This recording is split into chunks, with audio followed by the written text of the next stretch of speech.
네, 안녕하세요. 오늘은 어, 3월 23일 코드 3주차 코드에서 이제 저희가 수업 시간에, TL 시간에 다루지 못했던 부분들에 대해서 조금 어, 남은 부분에 대해서 오늘 좀 다뤄보도록 하겠습니다. 네, 먼저 살펴볼 것은 if, then, else라는 명령문의 활용입니다. 자, 밑에 코드를 한번 같이 보실게요. 자, 데이터셋을 만들겠다. 데이터셋의 이름은 test1입니다, 지금. 그리고 이제 x라는 변수 우리가 하나만 이번에는 만들어 볼 텐데요. 어, 제가 TA 시간에 한번 소개해 드린 바가 있습니다. 이렇게 골뱅이 두 개를 이렇게 변수 만들고자 하는 변수 옆에다가 이제 이렇게 한 칸 띄우고 쓰게 되면 이제 이것이 무엇을 의미하냐 하면 원래는 cars라고 이제 저희가 그 만든 변수 밑에 들어가는 관측치들을 이제 사실 이렇게 줄을 하나씩 바꿔서 예를 들면 저희가 지금 변수가 하나밖에 없기 때문에 이 변수 밑에 있는 observation 관측치가 첫 번째 첫 번째 관측치는 이제 3이라는 값을 갖고 두 번째는 2, 세 번째는 4. 그 다음은 이제 지금 점으로 되어 있는 또 결측치, 시스템 결측치까지 이렇게 사실 줄 바꿈을 다 해서 보여줬어야 했는데요. 골뱅이 두 개를 이렇게 연속으로 이렇게 옆에다가 붙이게 되면 우리가 입력했던 변수의 개수만큼 하나씩 이렇게 끊어서 마치 저희가 이제 줄 바꿈을 한 것처럼 알아서 사스 시스템너가 이제 이거를 판단을 해서 어, 변수의 개수만큼 그 이 값들을 하나씩 하나씩 집어넣으라라는 명령문을 이제 나타냅니다. 그래서 골뱅이 두 개를 이렇게 두 개, assign 두 개를 이제 같이 옆에다가 붙인 다음에 이제 run 이것을 이제 실행을 시켜보면 결과를 한번 다 같이 보도록 하겠습니다. 자, 그러면 로그 값을 이제 로그를 확인할 수 있고요. 다시 한번 말씀드리지만 이제 ODA를 이제 활용하시는 분들 같은 경우에는 탭을 바꿔가면서 이제 로그를 살펴보고 어, 실행하신 명령문들이 다 성공적으로 이제 나오고 있는지를 이제 보시면 되겠습니다. 그래서 이 데이터셋을 만드는 명령문을 실행을 시켰더니 이제 4개의 관측값과 하나의 변수를 가진다고 이제 여기 나오고 있습니다. 물론 보시면 라이브러리 명을 우리가 지정을 하지 않았기 때문에 워크 라이브러리라는 임시 라이브러리에 만들어진 것도 확인할 수 있습니다. 그럼 라이브러리 직접 가서 한번 살펴볼까요? 자, 워크 라이브러리로 가서 테스트 1이라는 데이터셋이 만들어진 것을 확인을 했고 이제 아까 말씀드린 것처럼 x라는 변수 밑에 3, 2, 4, 그 다음에 결측이 이제 순서대로 예쁘게 들어가 있는지를 한번 보도록 하겠습니다. 3, 2, 4 그리고 점으로 나타낸 온점으로 나타낸 시스템 결측까지 확인을 했습니다. 자, 다음은 이제 우리가 본격적으로 if, then, else를 어떻게 쓰는지 한번 살펴보고자 하는데요. 자, 이번에는 원래 우리가 지금 테스트 1이라는 원본 데이터셋을 하나 만들어 놨어요. 이제 얘를 좀 응용을 해 보도록 하겠습니다.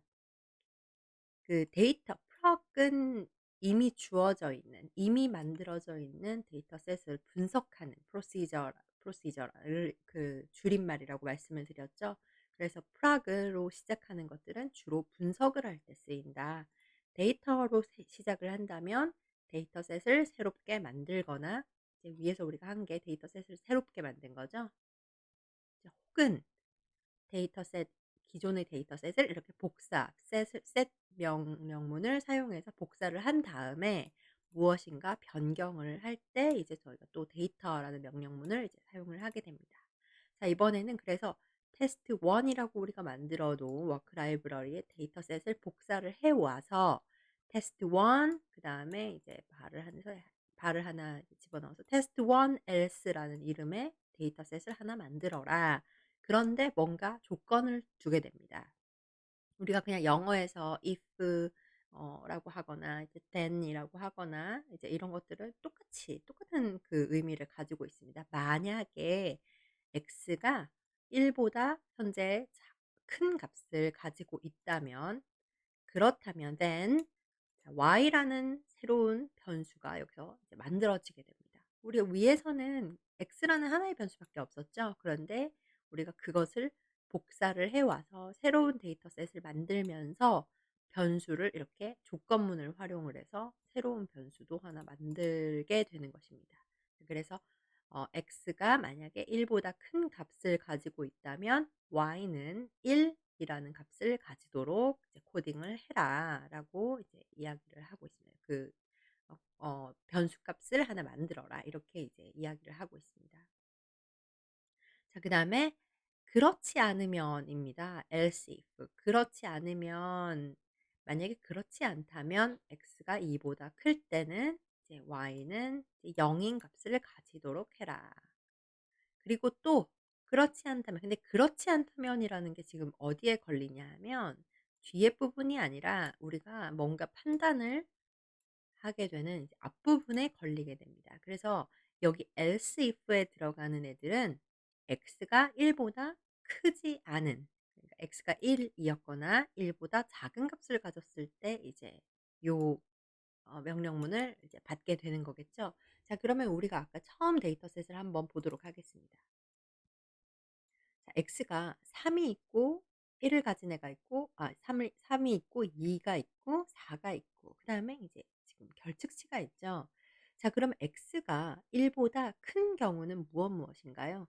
3, 2, 4 입니다. 그래서 이 세 케이스에 대해서는 y라는 값을 새로운 데이터셋에서 이제 y라는 새로운 변수가 만들어지고 그 y가 어떤 값을 갖게 되느냐 1 보다 1 보다 크기 때문에 이제 y는 1, 1, 1 이렇게 가게 됩니다.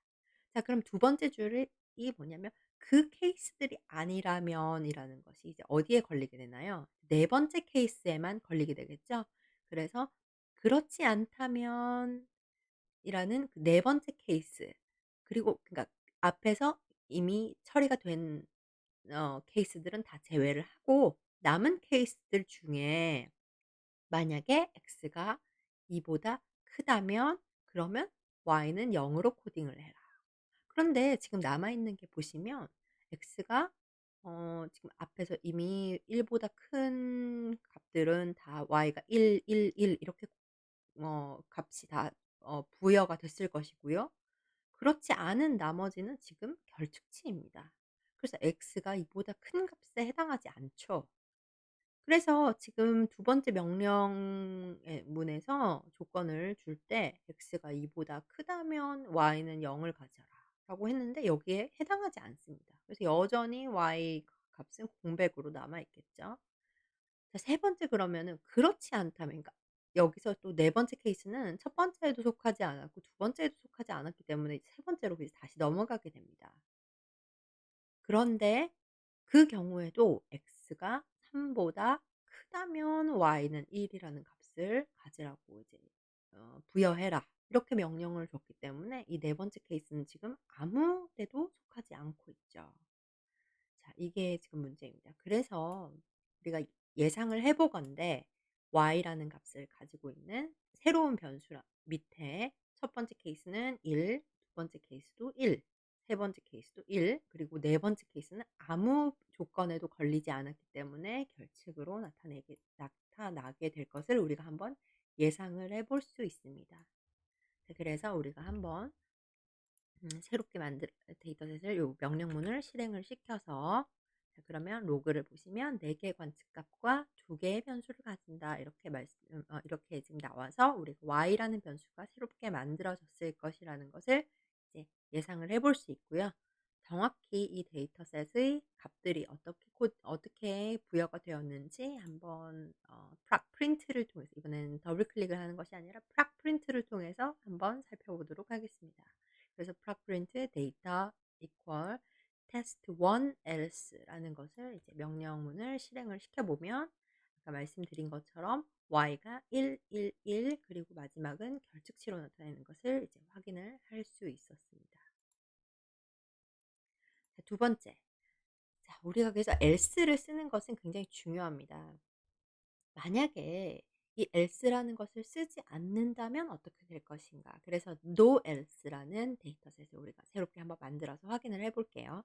밑에 건 다 똑같습니다. 지금 보시면 음 if 그러니까 else만 빠져 있고 요 else만 지금 다 뺀 상태입니다. 그래서 뒤에 있는 x가 1 보다 크면 y는 1, x가 2 보다 크면 y는 0, 이 부분은 지금 다 동일합니다.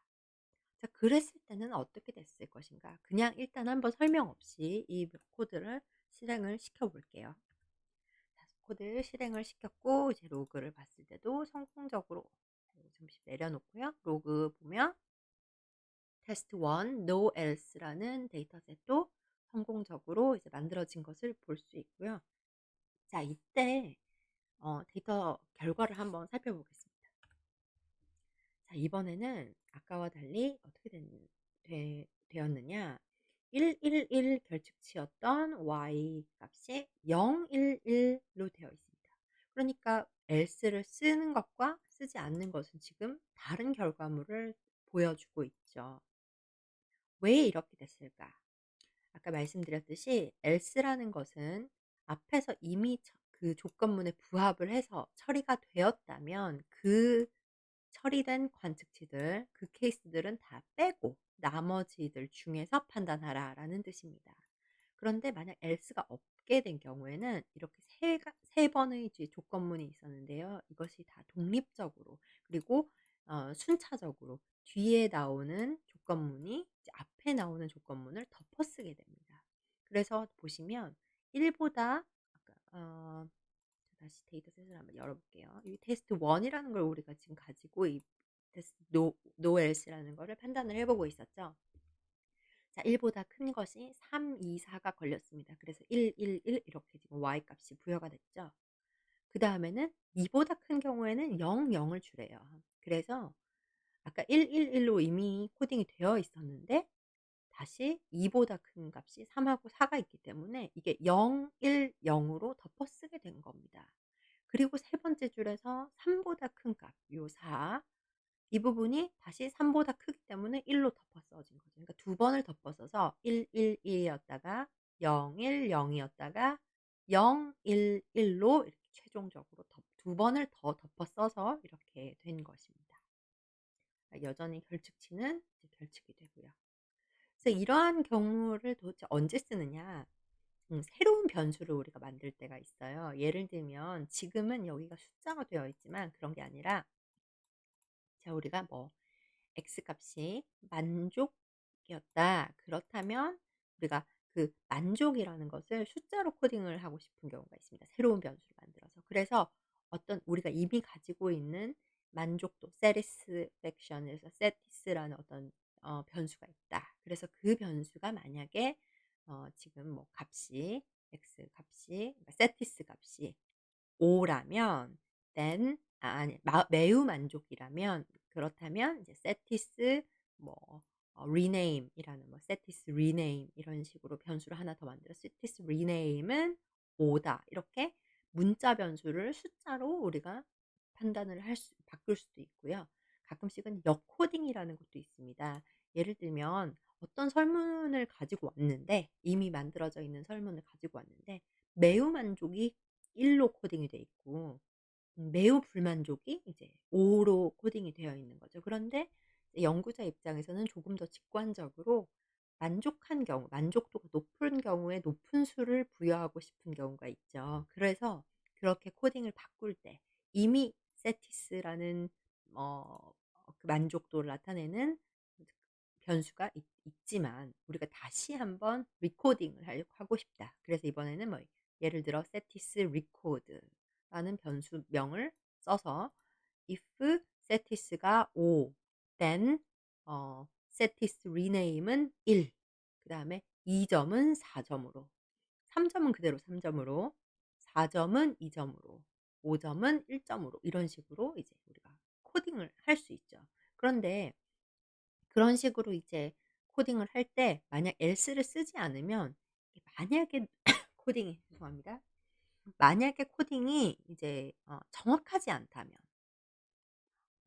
이런 식으로 예를 특히나 equal이 아니라 이렇게 부등호로 되어 있을 때 정확하지 않다면 이렇게 덮어 써지는 경우가 있어요. 그래서 그러한 경우들을 방지하기 위해서 if를 첫 번째는 if를 쓰고 그다음부터는 else if, else if 이렇게 쓰는 것이 안전합니다. 그래서 이제 if, else, then else를 우리가 이런 식으로 쓰는 것을 이제 보실 수 있습니다. 네, 여기까지가 if then else를 사용을 해서 이미 가지고 있는 변수를 활용해서 새로운 변수를 어떤 조건을 부여해서 새로운 변수를 만드는 방법을 이제 보여드렸는데요. 지금은 숫자지만 아까도 말씀드렸듯이 가지고 있는 변수가 문자인데 숫자로 바꾸거나 혹은 지금 가지고 있는 변수가 숫자인데 문자로 바꾸거나 이렇게 서로 반대인 경우도 가능하고요. 문자인 것을 문자인 것으로 바꾸는 것도 가능합니다.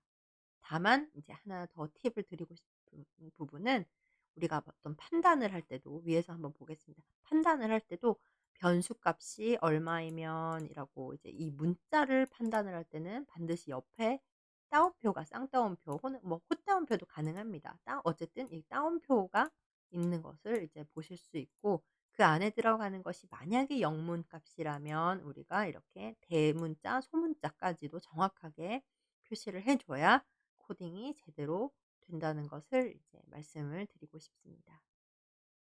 그리고 where문은 지난 퀴즈 풀이 영상에서도 이제 계속 다루고 있는데요. 이제 equal이라는 것은 우리가 이대로 쓰면 되는데 not equal to 그것이 아닌 경우 그러니까 그것과 같지 않다면이라는 것을 나타내는 방법이 두 가지가 있습니다. 꺽쇠 equal 혹은 이렇게 물결표 equal 이렇게 쓰는 방법이 있다는 것도 한 번 더 이제 말씀을 드립니다. 드롭킵 같은 경우에는 지난번에 이제 TA 시간에 저희가 같이 다루어 보았습니다. 자, 여기까지가 일단 지난번 중에 이제 if then else 우리가 다루지 않은 부분에 대한 것이고요. 이어서 교과서 예제풀이도 이제 같이 보도록 하겠습니다. 근데 뭐 많은 부분은 같이 굳이 다루지 않아도 이미 교수님께서 다 설명을 잘 해 주셨기 때문에 이 부분에서는 어려운 것이 없을 거라고 생각하고 자 2-1 그냥 프락 프린트하는 것이고 그다음에 하나의 변수에 대한 빈도를 이제 볼 때는 이제 테이블 프락 프리크 해서 테이블 그냥 쓰시면 되고요. 두 가지 이상의 어떤 교차 테이블을 보고 싶다 할 때는 테이블 뒤에 이렇게 곱하는 건데 이제 곱하기가 아니라 이제 별표 스타 표시를 이렇게 해서 교차 테이블을 만드실 수 있다는 것도 이제 말씀을 드리고요. 뭐 요것도 마찬가지입니다. 클래스에서 이번에는 이제 하이트 키에 대한 것을 이제 빈도 분석을 살펴보는 것이다. 자, 그다음에 포맷도 한번 그때 말씀을 드렸는데 클래스 인트라는 포맷을 내가 만들어서 쓰고 싶다라고 했을 때 이렇게 클래스 인트라는 포맷을 하나 만들어 두겠다. 그런데 그 구분을 포맷 구분은 요렇게 하겠다라는 것을 이제 교과서에 있으니까 요거 한번 보시고요. 이렇게 한 번 만들어진 포맷들은 여러 번 시스템에 저장되어 있기 때문에 여러 번 계속 활용을 하실 수 있습니다. 원래는 이렇게 한번 볼까요? 키라는 것이 이제 빈도가 이렇게 한 명 한 명 이렇게 다 다른 키를 가지고 있기 때문에 같은 키도 있긴 있네요. 62.5 인치 그다음에 66.5 인치 같은 경우에는 학급의 그 클래스에 두 명이 같은 키를 가지고 있는 것을 이제 보실 수 있습니다. 그런데 사실 이 키라는 것은 연속 변수이고 빈도가 1111 이렇게 나올 때는 큰 의미가 없어요. 저희한테 주는 정보가. 그래서 미리 만들어져 있는 이 클래스 인트라는 포맷을 이용을 해서 이제 55 인치 미만이면 이제 요렇게 만약 최소값부터 55 미만이면 55 미만이라는 구간 그 범주에다가 이제 집어넣어라. 55에서 60이면 요 범주 이런 식으로 범주를 나눠서 미리 만들어 놓은 포맷을 적용시키는 이제 개념입니다. 그래서 연속 변수를 분석을 하되 빈도를 분석을 하되 그냥 하나하나 이렇게 연속 변수가 나오는 게 아니라 우리가 이미 만들어 놓은 이런 범주를 적용을 시켜서 내가 빈도를 한번 살펴보겠다. 다 똑같은데 위에랑 다 똑같은데 그것을 미리 만들어 둔 클래스 int를 포맷을 적용시키겠다라는 게 이제 한 줄이 추가되는 겁니다. 포맷을 적용시키겠다. 무엇이냐면 어떤 변수에다가 할 거냐면 height라는 변수에다가 이미 만들어 놓은 클래스 int라는 포맷을 내가 적용을 시키겠다. 근데 여기 보시면 항상 제가 말씀드리지만 이 사스에서 명령문에서 이 색깔을 보시는 게 되게 중요해요. 색깔이 나타내는 정보가 이제 많습니다. 지금 보시면 음 이렇게 데이터 값들은 우리가 이제 살펴보면 이렇게 초록색으로 나오는데 그 초록색보다 약간 연한 이 색깔의 연초록의 클래스 인트가 있고 여기 점, 온점까지 이렇게 되어 있죠. 이 점을 빼면 색깔이 없어져요. 네, 점을 찍으면 다시 초록색, 연한 초록색으로 바뀝니다. 이게 뭐냐면 이게 바로 포맷이라는 거를 이제 나타내고 있거든요. 그래서 변수는 까만색으로 나타나고 그 변수에 적용시킬 포맷은 우리가 이미 위에 만들어 두었기 때문에 이제 요것을 이제 실행을 시켜서 로그를 보시면 procedure, 그러니까 출력 형식 클래스 int를 생성했습니다. 그래서 시스템에 클래스 int라는 포맷이 이제 생성이 된 것을 확인을 하실 수 있고 이것을 이 변수에다가 적용을 시켜서 빈도 분석을 해보면 어떻게 되느냐. 자, 위에서는 이렇게 연속 변수로 나왔었는데 이번에는 미리 만들어 놓은 이 구간에 따라서 이 구간에 한 명 있고 55 이상 60 미만의 6명, 또 6명, 5명, 1명 이렇게 지금 빈도가 나눠져 있는 것을 이제 보실 수 있습니다. 자, 히스토그램 같은 경우도 교수님께서 이미 설명을 하셨기 때문에 자, 요 쇼빈즈 요 정도만 한번 본다면 여기 히스토그램에서 쇼빈즈를 하지 않으면 이 구간이 이제 이 앞에 있는 이런 부분들로 이제 나오게 되는데 딱 중간에 이렇게 이 구간들을 범주를 나누는 것들이 여기 위치하게 되는 요런 부분들을 이제 쇼빈즈라는 것을 통해서 옵션을 통해서 이제 조정을 한 것이고요. 스케일도 원래 이렇게 카운트라고 하지 않으면 디폴트는 이제 퍼센트입니다. 퍼센트가 아니라 우리는 몇 명인가 이렇게 지금 그 카운트를 빈도를 보고 싶기 때문에 scale equal count라는 옵션을 줘서 이제 변경시킨 것입니다. 네, 요런 게 또 어디 있었나요?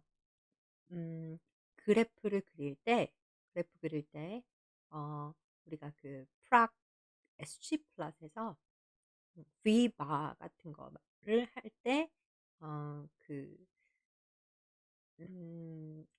자 지난번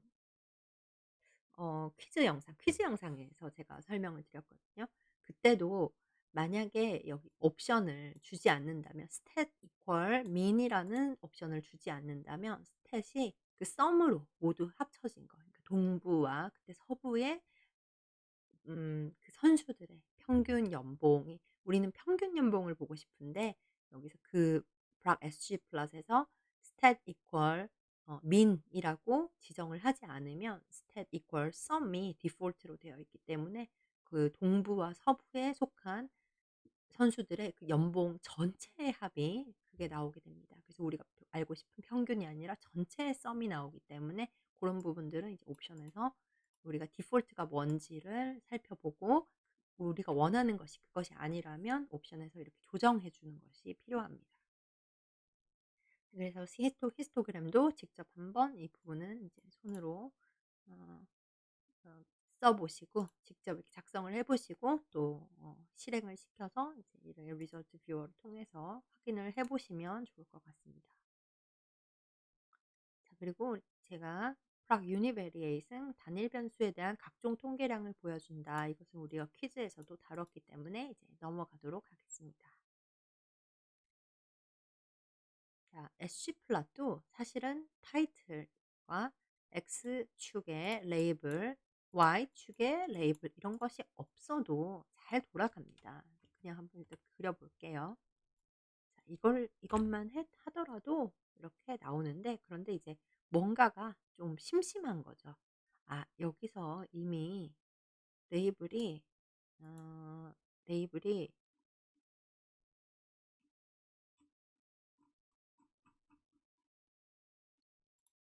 원래 있는 레이블이 나오고 있는 거죠. 그런데 이제 이 레이블들을 조금 조정을 자 해서 좀 더 정확하게 키, 단위인지 개수 이 부분을 좀 더 정확하게 이제 타이틀로 달고 그다음에 레이블도 연구자가 원하는 그 레이블로 이제 정확하게 이제 이렇게 적어주면 그러면 학생 키의 분포, 그다음에 학생 수, 키 인치 이런 것들 레이블이 조금 더 보기 좋게 나오는 것을 이제 확인을 하실 수 있습니다. 그렇지만 정말 중요한 부분은 어디냐? 물론 여기도 중요합니다. 그렇지만 이 히스토그램을 실제 그려 보실 때 그때 더 중요한 부분은 당연히 SG플롯 데이터는 무엇이다. 그다음에 히스토그램, 그다음 변수명을 적는 이런 부분들이 그리고 쇼빈스도 사실 없어도 되지만 이제 이렇게 중간에 히스토그램 막대의 중간에 이제 이러한 축들이 나타나게 해주는 것이 쇼빈스고 그다음에 몇 개로 이 구간을 나눌 것인가를 보여주는 게 n빈스 그다음에 스케일이 이제 카운트 퍼센트가 아니라 카운트 이런 부분들을 이제 외워두시는 게 중요하겠죠. 물론 음, ODA 프로그램에서 이제 옆에 옵션이 SG플라까지만 쓰면 데이터가 나오고 그다음에 히스토그램 쓰시면 이제 옆에 나오고 하는 거는 맞는데 그래도 이제 어느 정도는 암기를 해 두시는 것이 뭐 시험 치시거나 할 때 훨씬 빠르게 그리고 자연스럽게 이제 숙지가 되어 있으시면 이제 유리한 부분이 있기 때문에 이제 암기를 하시는 것을 추천을 드립니다.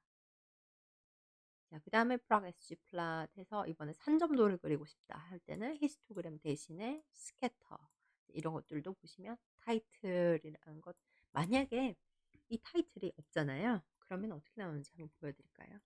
자, 타이틀을 없이 하면 학생 키의 분포라고 아까 만들어둔 그 타이틀이 밑에도 그대로 나오게 됩니다. 아, 나는 이걸 지우고 싶은데. 자, 지울 때는 타이틀만 쓰는 거 타이틀하고 이렇게 세미콜론을 해서 요것만 실행을 시키세요. 그런 다음에 다시 그리면 없어져 있습니다. 그러니까 없애는 방법이 이렇게 하시면 돼요. 타이틀 뒤에 아까는 타이틀 하고 나서 학생 키의 분포라고 적고 나서 세미콜론을 하고 우리가 이걸 돌렸는데 그런 게 아니라 타이틀 뒤에 아무것도 없이 한번 실행을 시키시면 그 타이틀이 이제 자동으로 이렇게 저장되고 있는 기억되고 있던 것들을 이제 지운다는 의미예요. 그래서 타이틀 요런 식으로 이제 지우시면 되고 우리는 이제 그게 아니라 아까 이렇게 다 학생 키와 몸무게의 관계라는 타이틀을 붙이고 싶기 때문에 이제 이렇게 쓰시면은 자동으로 변경이 되고요. 그다음에 스캐터 같은 경우에는 산점도는 그러니까 히스토그램은 하나의 변수만 필요한 것인데 스캐터는 x축, y축 두 가지가 필요하기 때문에 스캐터 뒤에 x equal, y equal 이런 식으로 이제 나오게 되고 그룹이라는 명령 그룹이라는 옵션을 사용을 해서 이제 남자 여자가 이제 따로 나오게 되고 뭐 이런 것 그다음에 데이터 레이블은 name 이런 식으로 해서 이름이 나오도록 하는 것을 이제 교수님하고 수업 시간에 이제 한번 다루어 보셨기 때문에 이 부분도 확인만 해보시면 될 것 같습니다. 자, 상자 그림도 교수님께서 친절하게 다 설명을 해주셨죠? 그래서 한번 그냥 그려보고 이렇게 팁들이 나오는 것을 확인을 하실 수 있습니다.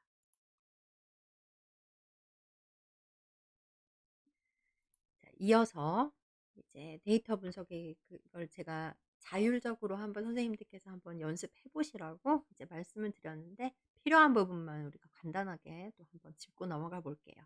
프락 컨텐츠라는 것은 분석하고자 하는 자료의 구조를 이제 파악할 수 있는 이제 방법이라고 말씀을 드렸어요. 그래서 프락 사스 헬프라는 이미 우리 그 도움말에 내장되어 있는 cars라는 데이터셋을 이제 프락 컨텐츠를 통해서 변수의 속성, 뭐 몇 가지 관측값, 그러니까 케이스는 428개의 차량에 대한 것이 있고 변수는 이제 뭐 15개다 이런 것들을 우리가 이제 손쉽게 파악을 할 수 있었죠.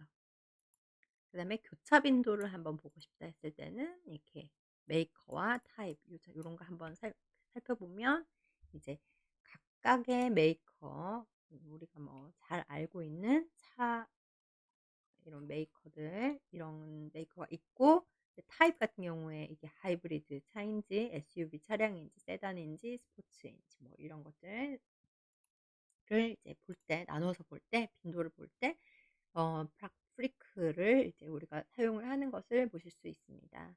지금 계속 보시면 이 학생 키와 몸무게의 관계라는 타이틀이 계속 지금 밑에 달려 나오고 있죠. 아, 이것이 뭔가 좀 거슬린다라고 하면은 위로 아까 올라가서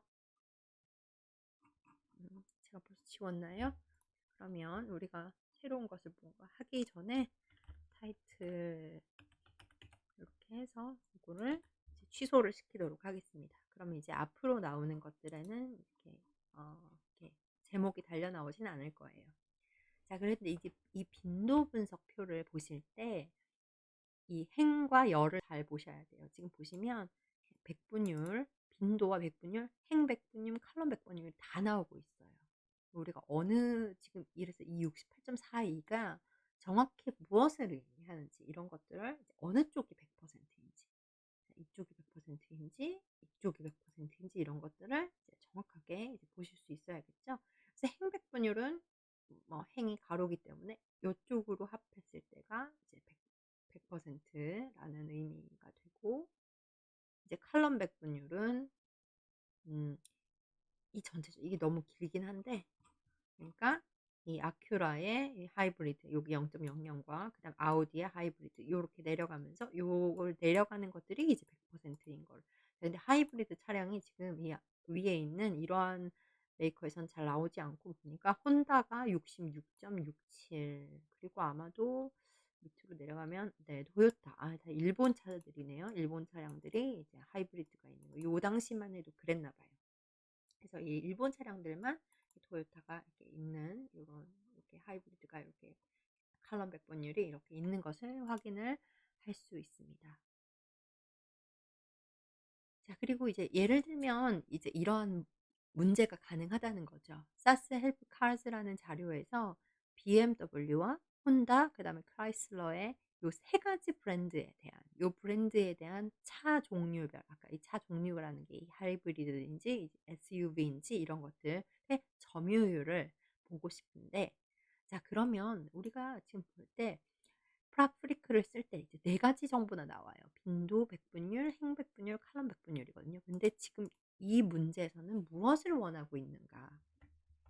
보시면 각 브랜드 내에서 차 종류의 점유율이에요. 그러니까 무슨 얘기냐면 BMW라는 브랜드에 한정해서 그러니까 그 중에서 하이브리드는 몇 퍼센트고 SUV는 몇 퍼센트고 이걸 보고 싶다는 거죠. 그러면 BMW라는 이 차에서 요 차종, 이 타입들의 점유율을 보여주는 것은 바로 행백분율입니다.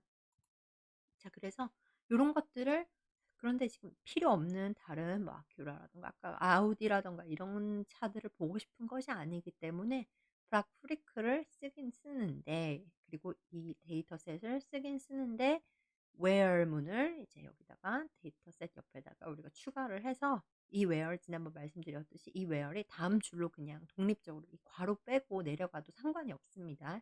그렇지만 이제 저 같은 경우에는 이렇게 데이터셋 옆에다가 괄호 열고 조건을 쓰는 것에 익숙해서 이렇게 한번 작성을 해 보았습니다. 자, where문을 사용을 해서 메이커 같은 경우, 이 브랜드 같은 경우에 BMW, 혼다, 크라이스틀러인 경우에만 or로 지금 BMW이거나 혼다이거나 그런데 이제 여기서 좀 조심하셔야 될 것이 있어요. 보시면 처음에 이제 이런 것들을 한번 응용을 해서 코딩을 해보시는 분들이 이제 저도 마찬가지고 이제 가장 흔하게 겪는 어려움이랄까 실수가 무엇이냐면 어떻게 하시냐면 where는 해서 make라는 변수는 이제 지금 따옴표가 되어 있죠. 따옴표로 BMW or 그다음에 따옴표 바로 혼다 or 따옴표 크라이슬러 이렇게 쓰거든요. 그런데 참 아쉽게도 먹히지 않아요, 그게. 그래서 너무너무 불편하지만 이 변수명을 4번 이렇게 쓰셔야 돼요. 물론 다른 방법이 있습니다. 뭐가 있냐면요. 예를 들면 where make in 해서 이렇게 해서 BMW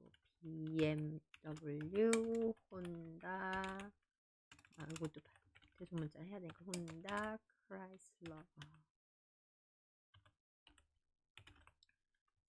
이런 식으로 그럼 지금 괄호 보시면 괄호를 하나 열었죠. 둘 열었죠. 셋 열었죠.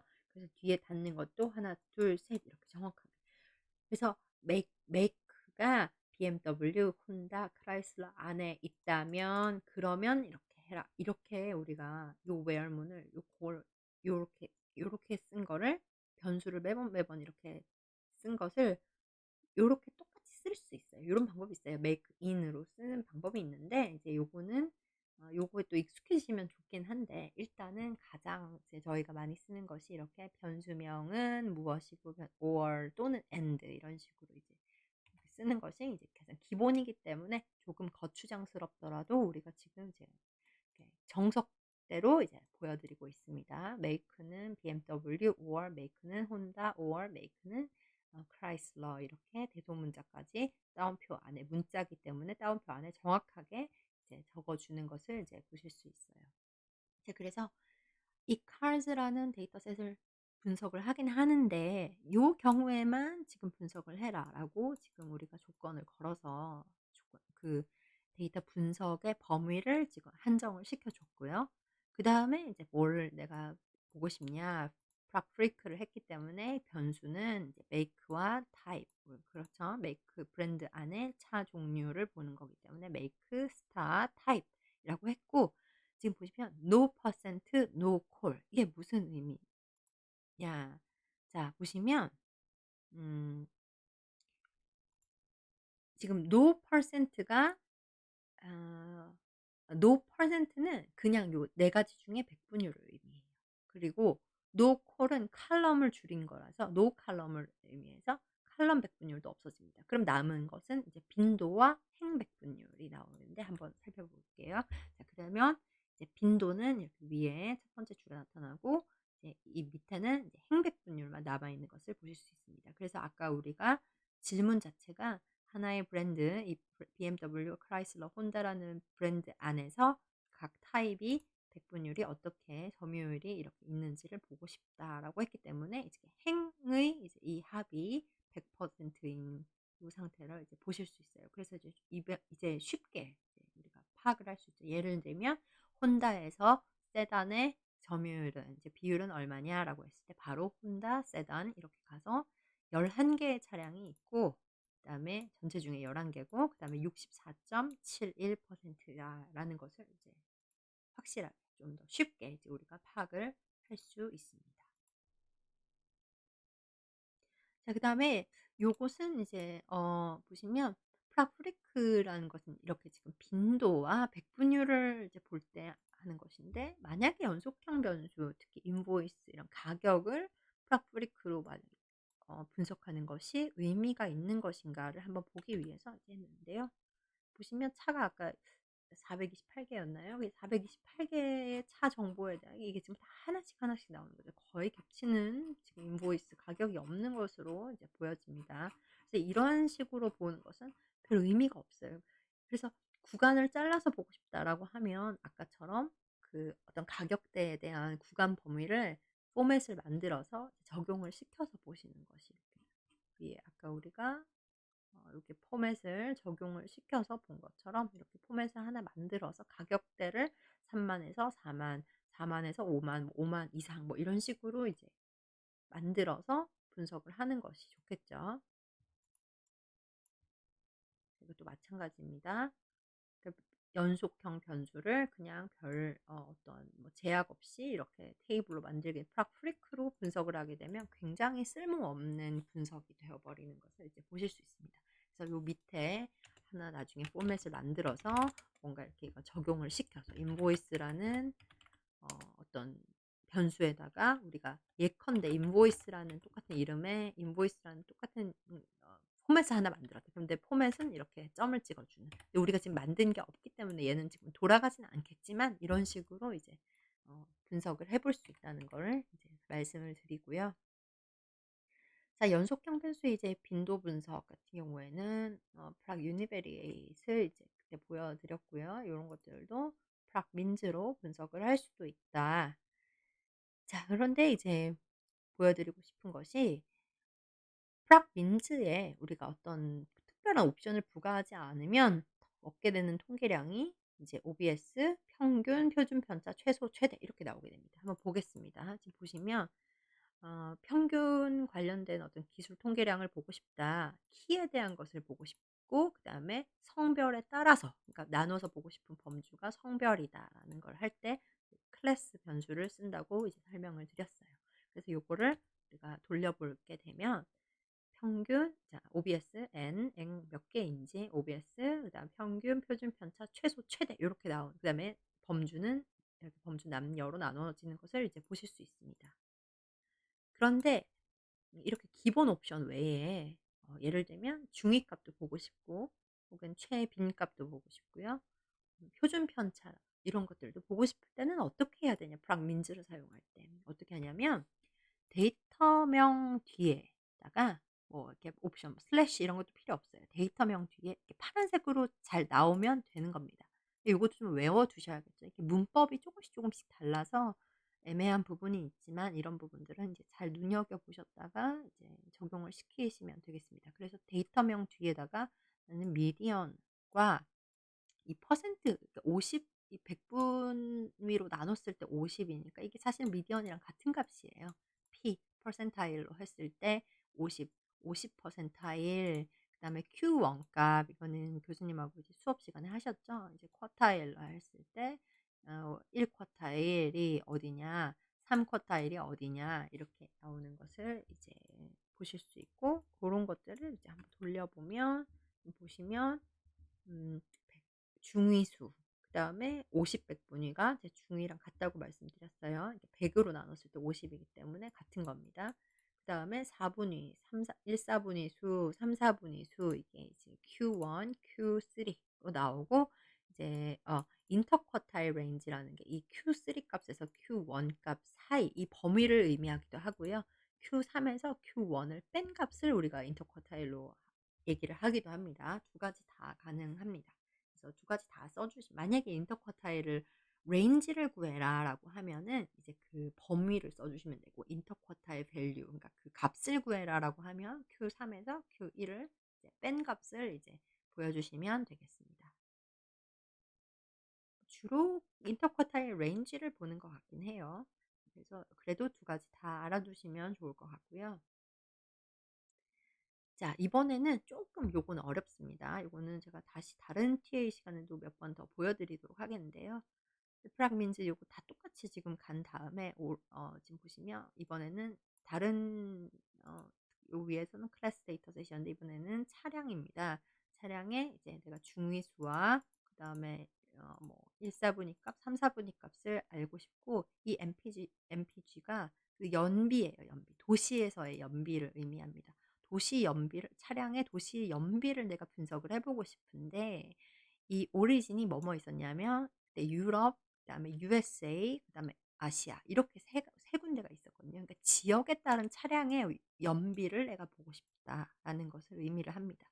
근데 평균이 아니라 일부러 제가 미디언 뭐 이렇게 했는데 어 네 그래서 위에서 말씀드린 것처럼 이렇게 리설트 뷰어에 나오는 것들을 내가 뭔가 바꿔서 보고 싶을 때는 데이터셋 옆에다가 이렇게 바꾸시면 됩니다. 그런데 그냥 이 리설트 뷰어에 출력되는 게 아니라 나는 이러한 이 값을 의미 있는 이 분석한 값을 새로운 데이터셋으로 저장을 뽑아서 저장을 하고 싶어라고 할 때 코스텔 라이브러리에 mincars라는 데이터셋으로 이제 저장을 따로 하는 거죠. 근데 지금 저희가 코스텔 라이브러리를 다들 만들어서 이미 갖고 계신 분도 있으시겠지만 저 같은 경우에는 지금 코스텔 연구 라이브러리를 안 만든 상태입니다. 지금 보시면 제 탐색기에 들어가 보면 있을 수도 있지만 네 지금 없는 상태죠. 지금 코스텔 라이브러리를 제가 만들어 두지 않은 상태이기 때문에 그냥 워크 라이브러리에다가 제가 저장을 해서 한번 보여 드릴게요. 자 그래서 뭐냐 이걸 다시 말씀을 드리면 SAS help cars라는 데이터셋을 활용을 해서 분석을 해라. 오리진에 따른 지역에 따른 지역 범주에 따른 도시 연비를 내가 분석을 하는데 이 리설트 뷰어를 통해서는 보여주는 게 중위값이랑 1-4 분위, 3-4 분위 값을 보여 달라라고 요구를 하고 다른 한편으로는 데이터셋을 아예 만들어서 저장을 좀 해 달라라고 하는 게 output out입니다. 근데 그 output out 데이터명은 그 저장하는 데이터명은 이제 워크 라이브러리에 제가 지금 라이브러리 명을 지웠기 때문에 워크 라이브러리에다가 저장을 해 주는데 그 데이터셋 이름은 min cars라고 저장을 해 달라. 데이터셋을 하나 만들어 달라. 근데 거기에 저장을 할 때 뭘 하냐면 평균은 이 변수명으로 저장을 해 주고 미디엄 값은 이 변수명으로 저장을 해 달라라고 지금 요청을 한 겁니다. 그러니까 두 가지를 했죠. 리설트 뷰어에서는 요 값을 보여주고 평균하고 이 중위 값은 따로 이 데이터셋에다가 저장을 좀 해 달라라고 지금 두 가지 요청을 동시에 했습니다. 그래서 요거를 제가 돌려서 보면 자 리절트 뷰어에는 아까 말씀드린 것처럼 중위수, 50, 100 분위수, 1, 4분위, 3, 4분위가 지금 그 오리진에 따라서 지금 이게 분석이 됐어요. 그런데 로그 창을 다시 한번 보겠습니다. 자 그러면 읽은 다음에 데이터셋이 월크의 min cars라는 데이터셋이 새롭게 생성이 된 것을 보실 수 있어요. 4개의 관측값과 5개의 변수를 가진대요. 그래서 한번 어떻게 만들어졌는지 워크 라이브러리를 갔더니 min cars라는 새로운 데이터셋이 만들어져 있는 것을 확인을 하실 수 있고요.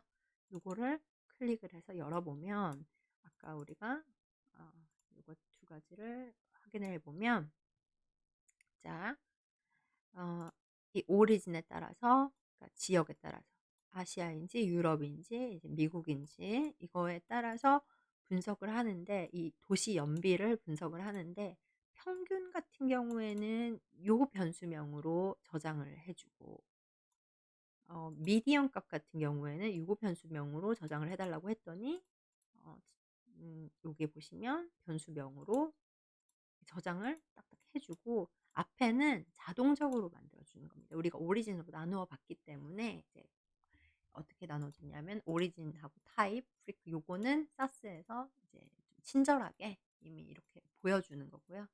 요거 두 개는 우리가 요청을 해서 만들어진 변수입니다. 그래서 보시면 타입이 0이라는 것은 전체 토탈을 의미하는 여기 토탈은 이게 굳이 나타나지 않아요. 근데 요 타입에서 0이라고 나타나는 게 이제 토탈을 의미하고요. 여기서 요 아시아 1이란 건 아시아를 의미하고 유럽 1 유럽을 의미하고 USA는 USA를 이제 의미합니다. 그래서 이 부분이 토탈이기 때문에 428개의 전체 차량의 그 도시 연비의 평균이 원래 20.06 정도였던 거죠. 그다음에 전체 차량에 대한 그 도시에서의 연비의 중위값이 19였는데 그거를 이제 이 지역별로 나누어 보니까 조금씩 이렇게 다르게 나타났다라는 것. 그리고 차량이 몇 대였는지도 이렇게 오리진에 따라서 이렇게 저장이 되어 있는 것을 보실 수 있습니다. 이건 따로 저장해서 어디다가 쓰나라고 생각하실 수도 있는데 여러 가지 쓸모가 있죠. 저희가 어떤 분석 버 뭐 예를 들면 그냥 어 뭐 범주에 따라서 범주에 따라서 여러 가지를 하셨을 때 이렇게 그냥 리설트 뷰어로만 보실 수도 있어요. 그런데 예를 들면 한번 생각해 보시면 분석을 이렇게 하셨어요. 그리고 나서는 이 논문을 쓰셔야 될 때 이 분석 값들을 저장을 어디다가 하시겠어요? 익숙한 그냥 엑셀에다가 따로 아니면 손으로 이렇게 따로 써 두시겠어요? 근데 그럴 필요가 없다는 거죠.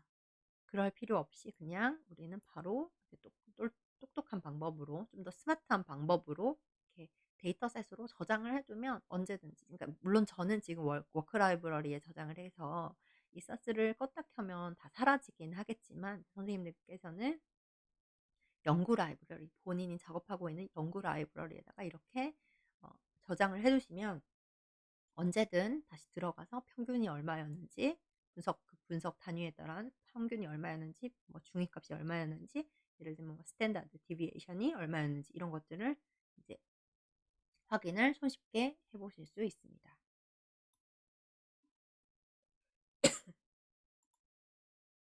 자 그래서 이런 부분도 아웃풋 아웃을 활용하는 것도 이제 같이 살펴봤고요. 네 이 부분도 죄송합니다. 이 부분도 그냥 한번 살펴보시면 될 것 같습니다. 범주형 변수를 범주형 변수인데 어떤 평균을 구하려고 하면 당연히 구해지지 않겠죠. 그래서 이런 부분도 문제가 될 수 있다. 그다음에 음 프락 SC 플랫에서 시리즈 같은 경우에는 X축과 Y축의 이 관측점을 다 이렇게 음 나눠서 그리는 겁니다. 나누는 게 아니라 한 번에 연결해서 그리는 겁니다. 그래서 한번 이걸 그려 보게 되면 자 굉장히 지저분한 그래프가 나오죠. 이게 뭐냐면 하나하나를 하나하나 관측치를 다 찍는 거예요. 그러니까 아시아에 있는 어떤 차의 어 예를 들면 어떤 아시아의 차다. 근데 그 차의 연비가 예를 들면 한 20 이었다. 그럼 여기 그 점이 찍히겠죠. 다음 관측치로 넘어갔더니 이제 그다음 관측치 예를 들면 유럽 차였어요. 그리고 어 연비가 도시에서의 연비가 뭐 30 이었다. 그러면 20 여기 한번 찍고 그다음에 30 여기 찍고 이런 식으로 계속 이어서 찍어서 나가는 그림이 시리즈입니다. 그래서 시리즈 같은 경우에는 이렇게 동일 범주에 여러 개가 있으면 이렇게 지저분한 그래프가 나오거든요. 그런 게 아니라 예를 들면 타임 어떤 시간의 흐름에 따라서 그러니까 계속 찍어서 이어나갔을 때도 하나의 선으로 이렇게 예쁘게 나 나타낼 수 있는 그런 선을 그릴 때 우리가 다 프락 SG 플랫의 시리즈 이제 이거를 사용을 하게 됩니다. 자 그리고 V바 같은 경우에는 지난번에도 설명드렸듯이 리스폰스 변수 분석하고자 하는 연속 변수는 슬래시 리스폰스를 쓰고 스탯은 mean 이렇게 쓰고 V바 바로 뒤에 있는 것들은 그것을 나눠 보는 범주인데 이제 우리가 지금 그 차에 대해서 나눠 볼 때 오리진을 나눠 보고 있기 때문에 V바 뒤에 바로 오리진이 붙고 그 리스폰스 변수로서의 그 도시에서의 그 차의 연비가 이제 리스폰스 변수 뒤에 나오게 됩니다. 그럼 스탯을 썸으로 나눠서 볼 수도 있겠죠. 네, 뭐 요런 것들도 V 라인도 지난번에 설명을 드렸어요. V 바 같은 경우에는 정말 바로 나타나고 요거 한번 그려 볼까요? 자, 뭐 요렇게 이렇게 라인으로 보시고 싶으면 이건 시리즈랑 다르죠. 시리즈는 하나하나 찍어서 나갔기 때문에 이렇게 지저분하게 나가는 것이고 어 SG 플랫의 V 바나 V 라인 같은 경우에는 범주별 평균 또는 범주별 썸 이런 것들을 이제 계산을 한 다음에 깔끔하게 한 점, 한 점, 한 점으로 나타내서 이걸 이어주면 V 라인이 되는 거고 이어주는 게 아니라 바로 나타내고 싶으면 V 바로 바꿔서 나타내면 이렇게 아시아, 유럽, USA의 이제 이 인피지 시티 도시에서의 연비 같은 것이 이렇게 나타나게 됩니다. 그래서 뭐 밑에 있는 것도 가스라는 그 세스엘프 가스라는 그런 새로운 데이터셋에 대해서도 한번 그려볼 수 있다. 이런 거 보여드리려고 이제 그냥 밑에 참고로 달아두었습니다. 자, 그래서 저희가 지금까지 나눠드린 코드 중에서 TA 시간에 다루지 못했던 부분에 대해서는 요까지 지금 커버가 다 된 상태고요. 지금 남은 것이 TA 시간에 다뤄야 되는 것이 선생님들께서 제출해 주신 과제에 대한 분석을 같이 한번 살펴보는 게 남았고 어 지금까지 올려드린 수업 시간 뒤에 영상 뒤에 붙어 있는 TA 영상 그다음에 제가 따로 유튜브를 통해서 업로드해 드린 두 가지 영상 오늘 것까지 포함해서 두 가지 이것들을 계속 복습을 해 보시고 이것이 사실 여기까지가 음 기수 기초 통계량, 기술 통계량 그다음에 사스에 대한 이해 그러니까 처음 순서대로 본다면 사스에 대한 기본적인 이 구동하는 이 시스템에 대한 이해에 대한 것들을 계속 다뤄왔고요. 한 달 동안 그것을 다뤄왔고 그다음에 가장 간단한 어 그 사스에서의 데이터셋을 불러오고 또 변수를 만들어 보고 오늘 한 부분이 굉장히 중요한 부분입니다. 그 if then else 같은 걸 사용을 해서 변수를 이제 만들어 가면서 선생님들이 이제 조작화하고 이제 뭔가를 이제 새로운 변수를 만들고 그걸 활용할 때 쓰여지는 그런 것들 뭐 또 데이터 서브 데이터를 만들 때 드롭을 쓴다거나 뭐 킵을 쓴다거나 이런 것들도 한번 살펴봤고 머지하는 것은 이제 변수를 늘릴 때는 머지를 쓰고 OBS 동일한 변수에다가 이제 그 관측치를 이제 덧붙여 나갈 때 이제 추가해 나갈 때는 셋을 쓴다. 이런 것들도 다뤘던 그 수업 영상 뒤에 붙어 있는 TA 영상 보시면은 아마 거기에 다 남아 있을 것입니다. 그런 것들 보시고 이제 그래프 간단한 것들 기초 통계량들 어떻게 하는지, 네, 어떻게 뽑아내는지, 그다음에 그래프로 어떻게 살펴보는지 이런 것들을 까지 본 것이 이제 지금까지가 딱 기초 부분이고요. 음 다음 시간부터는 조금 더 아 통계 저희가 추론하는, 그다음에 검정하고 추론하는 그런 파트로 넘어가게 되는데요. 그 부분들은 더더욱 수업 시간에 이제 다루어지는 이론 부분과 이제 밀접하게 관련이 되게 됩니다. 그래서 통계 공부를 충실히 하시고 그 부분들을 사스 같은 툴을 이용해서 이제 확인해 나가는 그런 작업을 계속 하셔야 돼요. 그래서 시간이 좀 나신다면 기본적인, 오늘까지 다루었던 기본적인 부분들을 이렇게 복습을 통해서 충분히 좀 익혀 두시고, 여기까지가 가장 기본적인 사스를 사용하는 법과 기초 통계량 부분이었고, 지금부터는 아주 본격적인 음 연구 모형을 검정하고 하는 그런 부분들로 이제 나가게 되기 때문에 한번 마무리를 지으시고 이제 복습을 잘 해 주시기를 부탁을 드리겠습니다. 네. 오늘 영상은 여기까지 이제 올려 드리고 다음 영상으로 다시 찾아뵙겠습니다. 감사합니다.